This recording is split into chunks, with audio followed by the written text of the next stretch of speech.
അസ്സലാമു അലൈക്കും വറഹ്മത്തുള്ളാ. 2022 8ാം ക്ലാസ്സിൻ്റെ തസ്കിയ അർദ്ധവാർഷിക പരീക്ഷയുടെ ചോദ്യങ്ങളാണ്. നമുക്ക് ചോദ്യം ഒന്ന് പരിശോധിക്കാം. കോളത്തിൽ ശരി അടയാളപ്പെടുത്തുക. സഫിയ ബിൻത്ത് അബ്ദുൽ മുത്തലിബിൻ്റെ സഹോദരൻ. സഫിയ ബിയുടെ സഹോദരൻ ആരാ? ഉമറാണോ റളിയല്ലാഹു അൻഹു, അലി റളിയല്ലാഹു അൻഹു ആണോ, ഹംസ റളിയല്ലാഹു അൻഹു ആണോ? ആരാണത്? 2 അബൂലഹബിൻ്റെ മക്കളായ ഉത്തുബത്തും മുഅത്തിബും മുസ്ലിമായി. യൗമു ബദർ അല്ല യൗമു ഫത്ഹ് മക്ക, യൗമു ഹുനൈൻ, ഇതിൽ ഏത് യുദ്ധത്തിലാണ്? 3 അനസ് ബിൻ മാലിക് റളിയല്ലാഹു അൻഹുവിൻ്റെ മാതാവിൻ്റെ പേര്? Umm Sulaim, Umm Salama, Umm Habiba. അല്ലേ, നമ്മളെ നബി തങ്ങളുടെ ബർക്കത്ത് എടുക്കുന്ന കാര്യം പറഞ്ഞല്ലോ, അവിടെ പറഞ്ഞിട്ടുണ്ടല്ലോ അത് ആ പാഠത്തിൽ. എത്രാമത്തേത്? 5ാമത്തെ പാഠം അല്ലേ. 4 ജാഹദ തഖിയുൻ നഫ്സ, സൂക്ഷ്മതയുള്ളവൻ നഫ്സിനോട് സമരം ചെയ്യുമെന്ന് പറഞ്ഞല്ലോ. ഇതിൽ മഫ്ഊൽ ഏതാ? ജാഹദയാണോ, അന്നഫ്സയാണോ, അത്തഖിയു ആണോ? ഏതാണ് അതിലെ മഫ്ഊൽ? അബൂലഹബിൻ്റെ ഭാര്യയുടെ പേര് ഉമ്മു ഖൈസ്, അതല്ല ഉമ്മു കുൽസൂം, ഉമ്മു ജമീൽ, ഇതിലേതാണ്? 6 ഫീ ജീദിഹ ഹബലുൻ എന്നതിലെ ജീദ് എന്ന വാക്കിൻ്റെ അർത്ഥം എന്താ? ഉനുഖ്, പിരടി എന്നാണോ, ലീഫ് എന്നാണോ, മസദ് എന്നാണോ? അതിലേതാണ് ജീദിൻ്റെ അർത്ഥം? ചേരുംപടി ചേർക്കുക. ജാ റജുലൻ കതബ മുഹമ്മദൻ സൈദ ത്വാലിബുൽ ജബല അൽ ഹറു ഷദീദൻ അല്ലൈഫു ജായുൻ. അൽ എ ഖബർ, ബി മുബ്തദ, സി ഫിഅൽ, ഡി അൽ മഫൂൽ, ഇ അൽ ഫായിൽ. അപ്പോൾ ജാ റജുലിൽ ജാ എന്താണ്? കതബ മുഹമ്മദ്, മുഹമ്മദ് എന്ന് എന്താ? സൈദ ത്വാലിബുൽ ജബൽ. ജാ റജുലൻ ഒരു പുരുഷൻ വന്നു. കതബ മുഹമ്മദൻ, മുഹമ്മദ് എഴുതി. സൈദ ത്വാലിബുൽ ജബല വിദ്യാർത്ഥി മലയിൽ കയറി. അൽ ഹറു ഷദീദൻ ചൂട് ശക്തിയാണ്. അല്ലൈഫു ജായുൻ അതിഥി വിശന്നവനാണ്. അപ്പോൾ ഇവിടേക്ക് അടിയിൽ വരയിട്ടത് ഏതാണ്? നമ്മളത് ഗ്രാമർ പഠിച്ചെങ്കിലേ അത് അറിയാൻ കഴിയുള്ളൂ. എത്ര മാർക്കിൻ്റെ? 10 മാർക്കിൻ്റെ ചോദ്യമാണ്. അപ്പോൾ ഗ്രാമർ നിങ്ങൾ പ്രത്യേകം മനസ്സിലാക്കി വെക്കണം. 5 പാഠം പരീക്ഷയ്ക്ക് ഉണ്ടെങ്കിൽ അല്ലേ, അപ്പോൾ 10 മാർക്കിൻ്റെ ചോദ്യം ഗ്രാമറിൽ നിന്ന് തന്നെ വന്നു. ഇനി പൂരിപ്പിക്കുക. ഹജ്ജത്തുൽ വദായിൽ തിരുകേശങ്ങൾ ജനങ്ങൾക്കിടയിൽ വീതിച്ചു കൊടുക്കാൻ നബിതങ്ങൾ ഡാഷിനെ ഏൽപ്പിച്ചു. ആരെയാണത് ഏൽപ്പിച്ചത്? ഇനി 13 വഹസുന ഡാഷ് റഫീഖ, അവിടെ വിട്ടുപോയിട്ടുണ്ട്. വഹസുന ഡാഷ് റഫീഖ, അതേതാ വിട്ടുപോയത്? ഇനി 14 വൽ ഇമാം അഹ്മദ് ബിൻ ഹംബൽ ഉഅ്തിയ ഡാഷ് ഷറാത്തി മിൻ ഷൈറി റസൂലില്ല, അല്ലേ? ഇമാം അഹ്മദ് ബിൻ ഹംബലിന് നബിയുടെ മുടിയിൽ നിന്ന് എത്ര മുടി നൽകപ്പെട്ടു എന്നാ? അതവിടെ എഴുതണം. നമ്മളത് അറബിയിൽ അതങ്ങനെ പഠിച്ചു വെച്ചാൽ അത് എഴുതാൻ കിട്ടുള്ളൂ. ഫദ്കുറു ഹുജൂമ ഡാഷ് അല്ലദാത്തി വാലി വൽ ഫവാത്തി, ആ ബൈത്തിൽ വിട്ടുപോയത് പൂരിപ്പിക്കാം. വൽ ഇസ്മു ഇമ്മ ഡാഷ് ഔ മുഅന്നസുൻ, ഇസ്മ ഒന്നുകിൽ ഡാഷാണ് ഔ മുഅന്നസുൻ, അല്ലെങ്കിൽ സ്ത്രീലിംഗമാണ്. അവിടെ ഏതാ വിട്ടുപോയ? 17 വൻദിർ ഡാഷ് അൽ അഖ്റബീൻ, അവിടെ എന്താ ഒരായത്തിൽ വിട്ടുപോയത് ഭാഗം പൂരിപ്പിക്കുക. അപ്പോൾ ഇവിടെ നിന്ന് 18 മാർക്ക് കണ്ടില്ലേ? ഇവിടെ ആ 12 മാത്രമാണ് എന്തെന്നും അറബി മലയാളത്തിലുള്ളൂ. ബാക്കിയെല്ലാം കണ്ട അറബിയിലാണ് വന്നേക്കുന്നത്. അപ്പോൾ നമ്മൾ ബൈത്ത് പഠിക്കണം.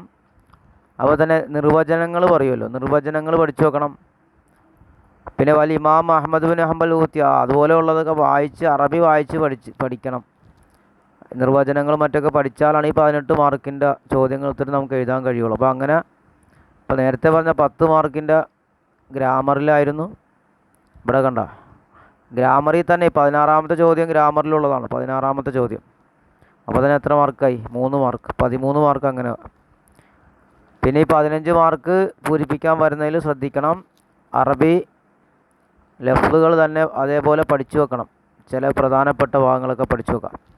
ഇനി ഒറ്റ വാക്കിൽ ഉത്തരം എഴുതാനാണ് 18ാമത്തെ ചോദ്യം അല്ലേ. സുബൈർ ഇബ്നു അവ്വാം റളിയല്ലാഹു അൻഹുവിൻ്റെ മാതാവാരാ? 19 സൂറത്തുൽ മസദിൻ്റെ മറ്റൊരു പേരെന്താ? 20 ഹംസ റളിയല്ലാഹു അൻഹു ഷഹീദായ യുദ്ധമേതാ? ഇറാബുൽ ഫായിൽ എന്നാൽ ഫായിലിൻ്റെ ഇറാബ് എന്താണ്? ഫായിലിന് ഇറാബ് എന്താണെന്ന്. 22 അബൂലഹബിൻ്റെ മക്കളിൽ ഷാമിൽ വെച്ച് സിംഹം പിടിച്ചവൻ ഏത് മകനെയാണ് സിംഹം പിടിച്ചത്? അതൊക്കെ 1ാം പാഠത്തിലുണ്ടല്ലോ. 23 നബിയുടെ വിയർപ്പ് കുപ്പിൽ ശേഖരിച്ച മഹദി, അവരുടെ പേരെന്താ? ഇനി ഒറ്റ വാക്കിൽ വാചകത്തിൽ ഉത്തരം എഴുതാനാണ്.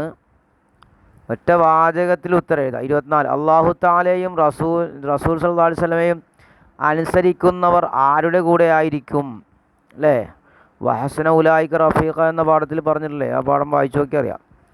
ഇനി 25 സാദക്കല്ലാഹു ഹിർസൻ അലാ തവായത്തില്ലാഹി വ തവായത്തി റസൂലിഹി. ഇത് ആരെക്കുറിച്ച് പറഞ്ഞതാണ്? നിനക്കല്ലാഹു അള്ളാഹുവിനെയും അവൻ്റെ റസൂലിനെ അനുസരിക്കാനുള്ള ആർത്തി നൽകട്ടെ, വർദ്ധിപ്പിച്ചു തരട്ടെ എന്ന് പറഞ്ഞില്ലേ? ഇത് ആരെക്കുറിച്ച് പറഞ്ഞതാണിത്? ഒരു സംഭവം ഉണ്ടല്ലോ അല്ലേ? പള്ളിയുടെ പുറത്തിരുന്ന് ഒരു സഹാബിയുടെ ഇനി 26 അൽ ജുംലത്തുൽ ഇസ്മി എന്നാൽ എന്താ? ഇസ്മിയ ജുംല നാമവാക്യം എന്നാൽ എന്ത്?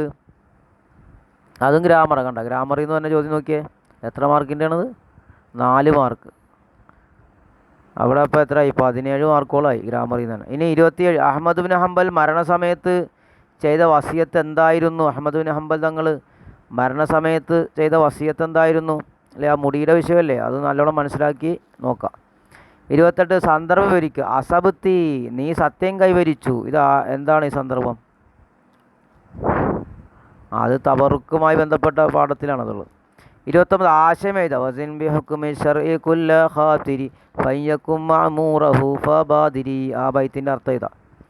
30 അബൂലഹബിൻ്റെ ഭാര്യയുടെ അന്ത്യം എങ്ങനെയായിരുന്നു? അബൂലഹബിൻ്റെ ഭാര്യ എങ്ങനെയാണ് മരണപ്പെട്ടത്? അവരുടെ മരണം എങ്ങനെയായിരുന്നു? ആ സംഭവം. 31 ആശയം എഴുതുക. മങ്കാന യുമിനു ബില്ലാഹി വൽ യൗമിൽ ആഖിരി ഫൽയുക്രിം ലൈഫഹു. അതിൻ്റെ ആശയം ഇതാ. 5 വരിയിൽ കുറയാതെ ഉപന്യസിക്കാനാണ്. സൂറത്തുൽ മസദിൻ്റെ സംക്ഷിപ്തം. സൂറത്തുൽ മസദിൻ്റെ എന്താ ചെയ്യുക? ഒരു രത്നച്ചുരുക്കം എഴുതാം. പിന്നെ 23 ലിയാഫത്തുൻ അജബല്ലാഹു മിൻഹാ എന്ന് പറഞ്ഞാൽ അള്ളാഹു താല അത്ഭുതപ്പെട്ട സൽക്കാരം. അതിനെപ്പറ്റി അള്ളാഹു താല അത്ഭുതപ്പെട്ട സൽക്കാരം എന്നൊരു പാഠമുണ്ടല്ലോ. ആ പാഠത്തിൻ്റെ അതിനെപ്പറ്റി എഴുതാം. ആ പാഠത്തിൻ്റെ വിഷയം എഴുതാം. ആ ചരിത്രം എഴുതിയാൽ മതി. അപ്പോൾ ഇൻഷാ അല്ലാഹ് ഇതാണ് ചോദ്യം വരണ രൂപങ്ങളൊന്ന് മനസ്സിലാക്കാനാണ്. നിങ്ങളതുപോലെ എന്ത് ചെയ്യുക? ഇത് ചോദ്യം നോക്കിയിട്ട് കിതാബും ഒന്ന് റിവിഷൻ ചെയ്യുക. അല്ല, ചോദ്യത്തിൻ്റെ ഉത്തരം കൂടി പറഞ്ഞു തന്നാൽ നമുക്കതൊരു രസമാവില്ല. നിങ്ങൾക്കപ്പോൾ എന്ത് ചെയ്യുക? നിങ്ങൾക്കൊരു അവസരമാണത്. ഏതായിരിക്കും ഉത്തരമെന്നൊന്ന് മനസ്സിൽ നിന്ന് കണ്ടിട്ട് പിന്നെ ടെക്സ്റ്റ് എടുത്ത് നോക്കുമ്പോൾ അത് പെട്ടെന്ന് മനസ്സിൽ പതിയും. ഇൻഷാ അല്ലാഹ്. അസ്സലാമു അലൈക്കും വറഹ്മത്തുള്ളാഹി.